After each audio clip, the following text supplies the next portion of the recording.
Parfois, avoir une bonne candidature ne suffit pas. La plupart des grandes entreprises reçoivent énormément de demandes. Ils ont énormément de postulants, de bons postulants en plus. Donc finalement, votre candidature, c'est juste un CV et une lettre de motivation de plus dans la grande pile. Certes, votre candidature est de bonne qualité, puisque vous n'êtes pas des amateurs après tout. Mais quand même, ça reste une candidature de plus. Il y a une habitude que j'ai commencé à apprendre depuis pas mal de temps maintenant, qui a considérablement augmenté mes offres d'emploi et ma capacité à être attractif auprès des entreprises, ma capacité à obtenir les contrats que je veux. Et cette capacité est très simple. C'est un ajout primordial dans n'importe quelle candidature. Et cet ajout, c'est la preuve sociale. Autrement dit, une lettre de recommandation. Mon nom est Elisha, fondateur du mouvement Les Nouveaux Hommes, où l'on se sert des publications scientifiques pour vous permettre d'obtenir le job de vos rêves et de créer la vie de vos rêves. Maintenant, laissez-moi vous poser une question. Est-ce que vous savez la plus grande peur des recruteurs ? Je vais vous le dire. Un recruteur a peur d'une seule chose, se tromper. Parce que s'il se trompe, eh bien, ça veut dire, enfin, il transmet un message précis, à savoir, je suis incompétent. Donc, il finit par être très mal vu. Par son patron, mais également par ses collègues. Il fait des erreurs. Et l'erreur est très mal vue dans les ressources humaines. Donc, ce que les gens ne veulent pas faire quand ils sont recruteurs, c'est se tromper. Donc même si vous avez un bon CV, une bonne lettre de motivation, ce qu'ils vont se dire c'est « cette personne a l'air bonne sur le papier, mais je la sens pas pour autant ».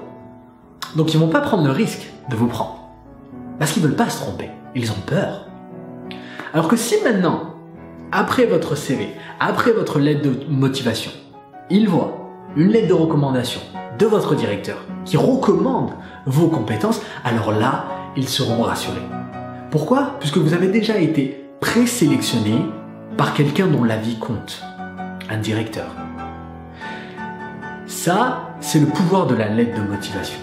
Montrez au recruteur que vous avez déjà été présélectionné par quelqu'un d'important, et donc que s'il vous donne une chance, alors sa confiance sera bien placée. Et qu'il ne prend pas trop de risques, finalement. Voilà. Donc ça, c'est extrêmement puissant. Donc, il est extrêmement important que vous preniez l'habitude dans n'importe quel job que vous avez, et même si vous le pouvez dans les jobs passés, de demander à chaque fois que vous accomplissez quelque chose, une lettre de recommandation par rapport à une compétence précise. À votre supérieur, ou au supérieur de votre supérieur. Tout dépend avec qui vous travaillez. Mais l'idée est simple. Vous allez voir la personne en question, et vous lui demandez, êtes-vous satisfait de mon travail ? Elle va vous dire oui, forcément, puisque si vous regardez des vidéos de conseils, alors vous êtes très compétent et vous faites correctement votre travail. Et là, à ce moment-là, demandez-lui si elle envisagerait de vous rédiger une lettre de motivation. Et avant qu'elle réponde, dites-lui, mais je comprends que vous êtes très occupé, donc si vous voulez, je peux la pré-rédiger pour vous.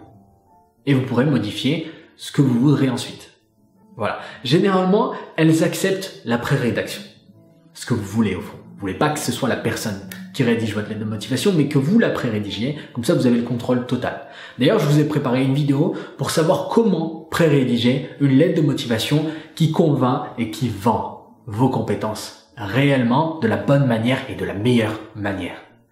Donc, n'hésitez pas à aller la regarder et pré-rédiger un maximum de lettres de motivation, de lettres de recommandation, par rapport à vos précédentes expériences et vos expériences actuelles en relation à des compétences précises.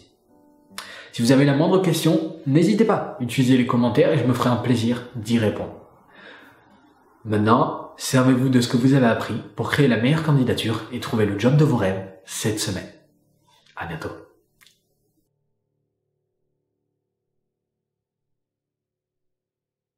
Pour que votre lettre de recommandation ait sa place dans la meilleure candidature possible, il faut absolument que vous vous souveniez de 4 choses. La première est très simple. Si votre lettre de recommandation